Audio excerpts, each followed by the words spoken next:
सभी को जय मसीह की। आज एक विषय लेके मैं आया हूँ, आप ध्यानपूर्वक इस विषय को सुनिएगा।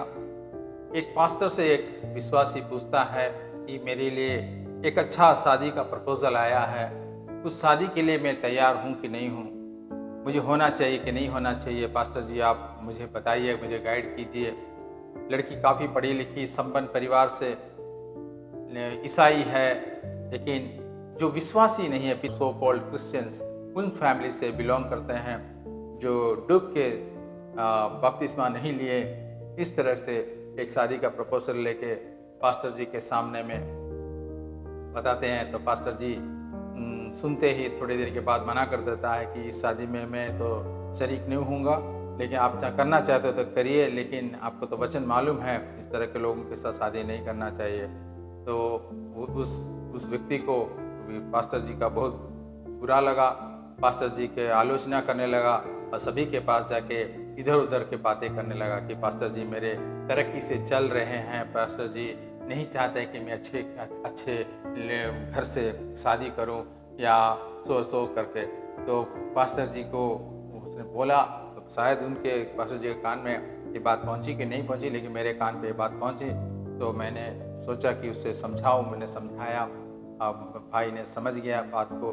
तो ये चीज़ हमारे मुझे जो सुन रहे हैं, आप लोगों के भी जीवन में इस तरह की सिचुएशन जब भी आए तो एक चीज़ हमेशा आप याद रखिएगा, कभी भी don't allow ungodly peoples to lead you to pray. Ungodly people हमें दूसरे की प्रार्थना को लीड करने के लिए हमें ना उकसाए। कारण यह है कि प्रभु का वचन जब हम पढ़ेंगे, मैं चाहूँगा इसे डिटोनॉमी 13वां अध्याय 6 से लेकर 8 तक इसको थोड़ा पढ़ें। डिटोनॉमी 13 अध्याय 6 से लेकर 8 तक जब इसको हम पढ़ेंगे, पहले हम इसको सुनेंगे, उसके बाद इस विषय में हम बात करेंगे कि किस तरह एक अनगॉडली पीपल हमें अगर दूसरे प्रार्थना में अगर हमें लेके जाते हैं तो क्या होता है। पहले हम सुनते हैं इसको। यदि तेरा सगा भाई या बेटा या बेटी या तेरी अर्धांगिनी या प्राण प्रिय तेरा कोई मित्र निराले में तुझको यह कहकर फुसलाने लगे कि आओ हम दूसरे देवताओं की उपासना या पूजा करें, जिन्हें ना तो तू ना तेरे पुरखा जानते थे, चाहे वे तुम्हारे निकट रहने वाले आसपास के लोगों के, चाहे पृथ्वी के एक छोर से लेके दूसरे छोर तक दूर दूर के रहने वालों के देवता हो, तो तू उसकी ना मानना और ना उसकी बात सुनना और ना उस पर तरस खाना और ना कोमलता दिखाना और ना उसको छिपा रखना। आपने इस वचन को सुना, काफी पावरफुल वचन है। इसमें लास्ट जो लाइन, एक लाइन में सिर्फ पढ़ना चाहूंगा ताकि आपको इसको मालूम चले सच्चाई क्या है। ना उस पर तरस खाना और ना कोमलता दिखाना। तो ये कितनी बड़ी बात है, ना उस पर तरस खाना, ना उस पर कोमलता दिखाना। किस पे? हमारे सगे लोगों पर कोई तरस खाने की जरूरत नहीं है, कोई कोमलता दिखाने की जरूरत नहीं है कि हमें वो जिस रास्ते पे लेके जा रहा है हम जानते हो गलत रास्ता है। हमारा सगा आदमी होगा, सगा रिश्तेदार होगा, जब हम दूसरे जातियों से हम शादी कर लेते हैं तो हमारा अपना बन जाता है, हमारा घर का परिवार के लोग हो जाते हैं। तो वो क्या करेंगे, हमें वो अपने विश्वास की तरह हमें लेके जाएंगे। आप एक चीज को समझने का कोशिश कीजिएगा कि शैतान हारा हुआ शैतान है। शैतान को हमारे बारे में कुछ भी नहीं मालूम होता है। जब हम हमारा इंफॉर्मेशन हम देते हैं तभी वो जानता है हमारे बारे में, वो डरपोक है। तो जब हमारे लोग हमारे प्रॉब्लम को लेकर उनके पास में एलैबोरेट करेंगे तो हमें जो परमेश्वर हमें छुड़ाया है, जो उद्धार का रास्ता दिखाया है, उसका सर लज्जित हो जाता है। इसलिए कभी भी अपने जीवन में जीवन साथी चुनने की बारी आए तो अपने ही कैटेगरी के बच्चों से शादी करें, लड़का हो लड़की हो, ना कि किसी भी अविश्वासी के साथ कभी शादी ना करें। दूसरी बात, don't ask prayer request from the ungodly people. हम दूसरे एक अनगॉडली पीपल से कभी भी प्रेयर रिक्वेस्ट ना मांगे। कारण यह है कि हम जब हताश होते हैं, दुखी रहते हैं, हम लोग परेशान में रहते हैं, तो हम ना जाने हम बोल देते हैं कि भाई मेरे लिए भी प्रार्थना करना। तो हम किसके पास वो प्रार्थना मांग रहे हैं, ये हमें जानने की जरूरत है। इसीलिए हम पढ़ेंगे पहला यूहन्ना 4:1। मैं चाहूंगा पहला यूहन्ना 4:1 थोड़ा पढ़े, फिर हम बात करते हैं। हे प्रियो, हर एक आत्मा की प्रतीति ना करो, वरन आत्माओं को परखो कि वे परमेश्वर की ओर से है कि नहीं, क्योंकि बहुत से झूठे भविष्यद्वक्ता जगत में निकल खड़े हुए हैं। मैं इसमें एक बार फिर से पढ़ना चाहता हूं। हे प्रियो, हर एक आत्मा की प्रतीति ना करो, वरन आत्माओं को परखो कि वे परमेश्वर की ओर से है कि नहीं। हम कभी भी किसी से अगर प्रार्थना मांगते हैं, तो जो व्यक्ति हमारे लिए प्रार्थना करने वाला है या करता है, तो हमें ये जानना जरूरी है कि उसमें वो एक परमेश्वर का एक सचमुच का एक दास है कि नहीं। आज दुनिया में ऐसा हो गया है कि हम किसी से भी प्रार्थना करवा लेते हैं। कभी इस मीटिंग में गया तो वहां कोई प्रभु के दास को देखा, उससे प्रार्थना करा लिए, दूसरा कहीं गया वहां करा लिए, दूसरे के किसी कॉटेज में गए तो वहां करा लिए। हमारे कलीसिया के पास्टर को हम अच्छी तरह जानते हैं, जो हमसे मिलता है, हमसे बातें करता है, हमारे लिए उपवास रखता है, सवेरे सवेरे हमारे लिए प्रार्थना करता है। हम उनके पास कम जाकर दुनिया भर में जहां कहां छुटकारा मिलेगा बोल के हम घूमते ही रहते हैं।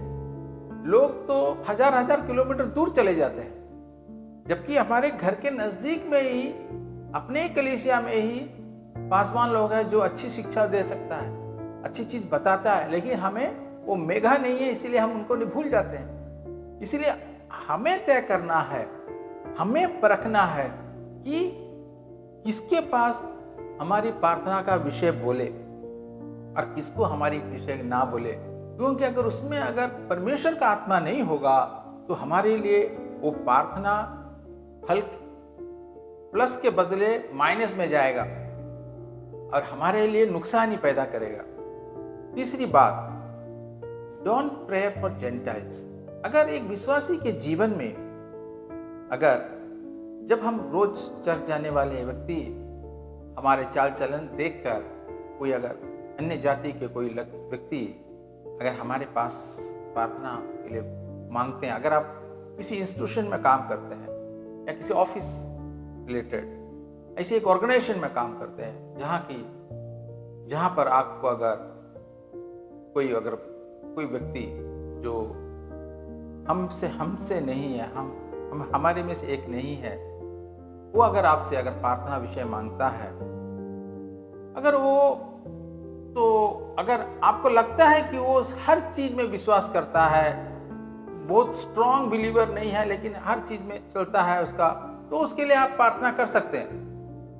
आप अपना पर्सनल टाइम में प्रार्थना कर सकते हैं, उसको बुला के उसके लिए प्रेयर कर सकते हैं, कोई प्रॉब्लम नहीं है।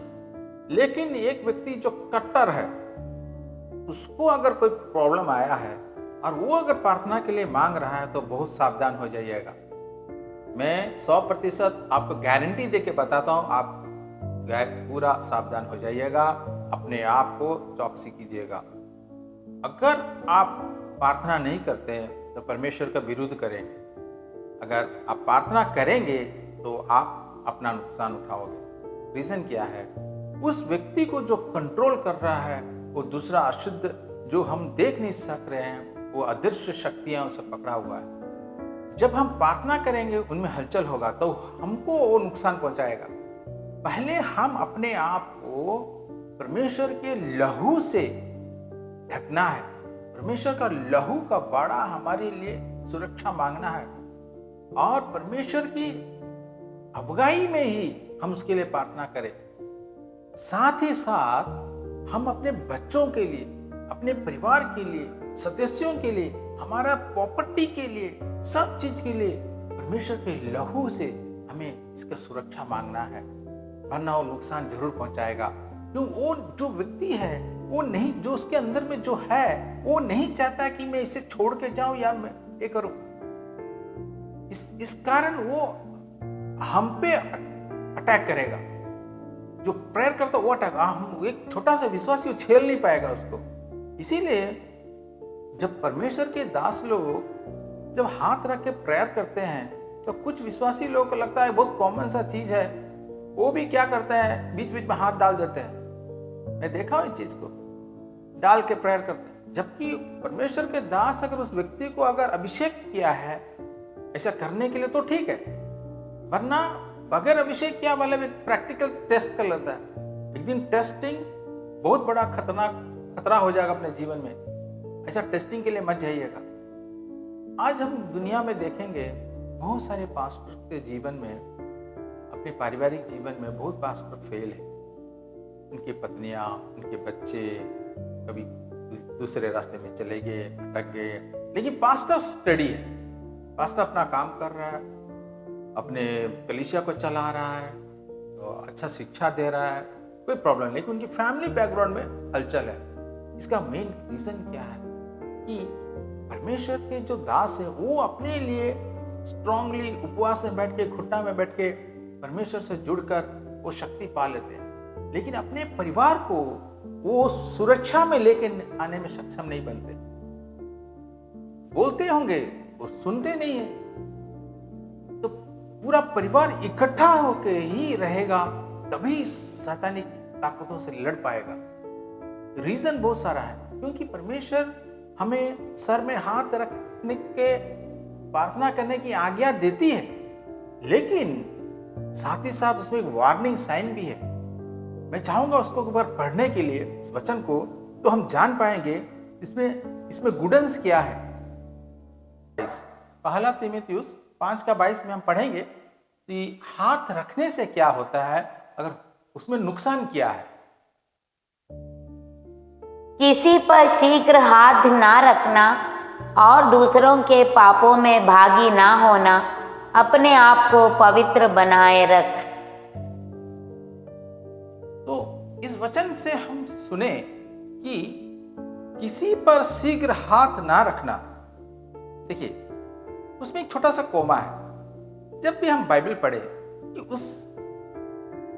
ये इरामिक भाषा से ट्रांसफर हो के हमारे हिंदी में आया, तो इंग्लिश में आया, उसके बाद इसमें ट्रांसलेट हुआ। तो इस ट्रांसलेशन में भी एक भाव होता है। जैसे कि हिब्रू में जब हम इसको पढ़ेंगे तो उस वजह से, फॉर एग्जाम्पल मैं इसको कैसे समझा रहा हूं, आप ध्यान दीजिएगा। मैं हिंदी में एक चुटकुला बोलूं तो सब खिल के हंस पड़ेंगे। वही चुटकुला को अगर मैं इंग्लिश में बोलूं तो कोई नहीं हंसेंगे। तो वो जो प्रेजेंटेशन है उस भाव को समझिएगा। उसी तरह इस 5:22 को जरा ध्यानपूर्वक उस भाव को समझिएगा, तभी आप जान पाएंगे इसमें छुपा हुआ क्या है। किसी पर शीघ्र हाथ ना रखना, ठीक है, किसी पर शीघ्र हाथ ना रखना, छोटा सा कोमा, यानी कि हाथ रखना, किसी पर शीघ्र हाथ ना रखना। इसका मतलब क्या है कि उसका सिचुएशन देखना है। अगर पवित्र आत्मा है, हमारे पास सामर्थ है, तो पवित्र आत्मा, क्योंकि कुछ मैं कैसे बताऊं इसको, कुछ प्रॉब्लम्स है वो सॉल्व नहीं होता है। कुछ प्रॉब्लम्स कभी सॉल्व नहीं होता है। परमेश्वर के दास लोग पूरा भिड़ जाओ, 100, 200, 300 बड़े बड़े दास को लाकर के पास चले जाओ, प्रॉब्लम सॉल्व नहीं होता है। कारण क्या है कि कुछ सजा, कुछ पनिशमेंट परमेश्वर के द्वारा दिया रहता है। आप बाइबल में पढ़ेंगे, शाऊल के जीवन में भी इस तरह हुआ है कि परमेश्वर के द्वारा ही उसे सजा दिया जाता है। उस जगह पे प्रभु के दास लोगों को मालूम चल जाता है कि मेरा कैपेसिटी से ज्यादा मैं कर चुका हूं, अब परमेश्वर कोई छुटकारा करे तो करे, हमसे नहीं हो सकता। बल्कि वो निकल जाते हैं उससे, और उस चीज में वो फिर मन ज्यादा नहीं बेचैन नहीं करते। उनको मालूम है जो चीज परमेश्वर से हुआ है वो हमको ठीक नहीं कर सकते। शैतान से है तो 2 सेकंड में हो जाएगा। तो इसीलिए कहा गया है किसी पर शीघ्र हाथ ना रखना, यानी कि हाथ रखने का पहले ही उनको मालूम हो जाना चाहिए ये इनका प्रॉब्लम कहां से आया है। और दूसरों के पापों में भागी ना होना, यानी कि दूसरों के पापों में, यानी कि जिस व्यक्ति के पाप का भागीदार ना बनना। अपने आप को पवित्र बनाए रख। ठीक है, देखिए सब चीज में अपोस्ट्रोफी कॉमा दे के लिखा है और उसके लास्ट में लिखा है अपने आप को पवित्र बनाए रख। और हमें अपने आप को पवित्रता में भी रखना है। तो हम अपवित्र कैसे होते हैं, ये अभी एक क्वेश्चन है। अगर अंत में लिखा है अपने आप को पवित्र बनाए रख, यानी हम अपवित्र कैसे होंगे? जब हम जब हम किसी के लिए प्रार्थना करते हैं तो इसमें एक ट्रांजैक्शन होता है, यानी कि गिव एंड टेक। हम कुछ देते हैं, हम कुछ लेते हैं। इसीलिए पहला ही सेंटेंस में लिखा है कि शीघ्र हाथ ना रखना, कि हम गिव एंड टेक पॉलिसी में हैं। जब कभी भी एक सामर्थ्य व्यक्ति या अभिषेक व्यक्ति किसी पे अगर हाथ रखता है तो उससे अपना पावर रिलीज उस व्यक्ति पे होता है। जब उस व्यक्ति पे रिलीज होता है तो हमारा अगर सामर्थ्य ज्यादा है तो उससे वो छुटकारा पा जाता है।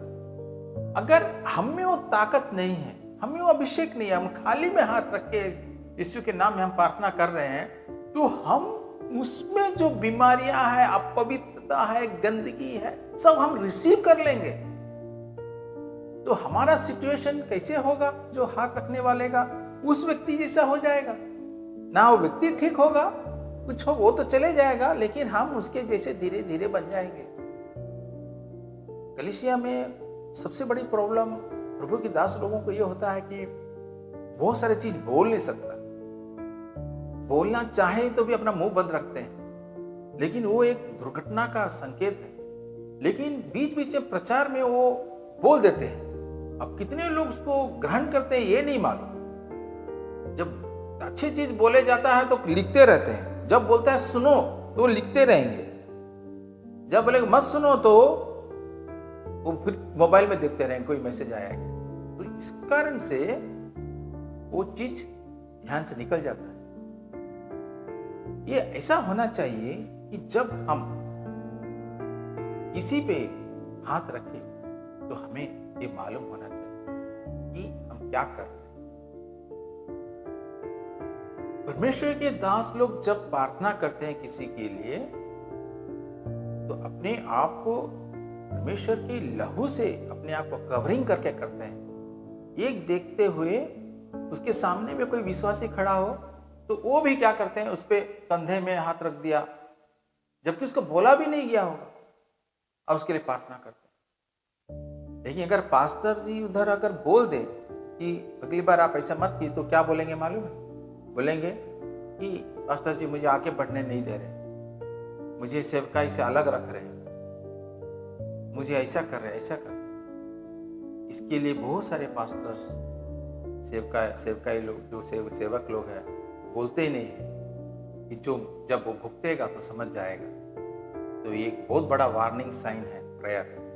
पहला तो don't allow anybody to lead you into prayer. Don't ask anyone for prayer request. किसी से, दूसरे से, अन्य जातियों से प्रेयर रिक्वेस्ट ना मांगे। तीसरा, प्रार्थना समय में हम अपने आप को प्रभु की लहू से कवरिंग करें। और चौथा कि हम शीघ्र किसी पे हाथ रख के प्रेयर ना करें। मेरा एक छोटा सा संदेश आप लोगों को मजबूती प्रदान करे और हिम्मत दे और परमेश्वर के राज्य के लिए एक नया, एक अच्छा बीज बनकर उभरे और एक पेड़ बनकर इस जमीन में खड़े। इस तरह मैं हमेशा हर वीडियो में कहता हूँ कि आप लोगों को अगर बाइबल की ज़रूरत है या कोई पत्रिका चाहिए किसी भी लैंग्वेज में, तो हमें आप मैसेज कीजिए। हमारे व्हाट्सएप ग्रुप में आप मैसेज कीजिए। डिस्क्रिप्शन बॉक्स में नंबर है, उसमें आप मैसेज कर सकते हैं, आपको बाई पोस्ट दिया जाएगा। अगर आपका कोई प्रेयर रिक्वेस्ट है तो आप ऑनलाइन हमें कांटेक्ट कर सकते हैं। आपके लिए 100% हमारे प्रेयर टाइम में आपके लिए प्रेयर किया जाएगा। और जो भी यहाँ से आपका विषय होगा उसके लिए उपवास के साथ आपके छुटकारा के लिए हम बाध्यस्थ हैं, हम पूर्ण रूप से समर्पित है परमेश्वर के लिए। हम जरूर आपके लिए प्रार्थना करेंगे। सभी हमारे चैनल में ज़्यादा से ज़्यादा जुड़े, इस तरह के मैसेज आपको मिलते रहेगी। सभी को जय मसीह।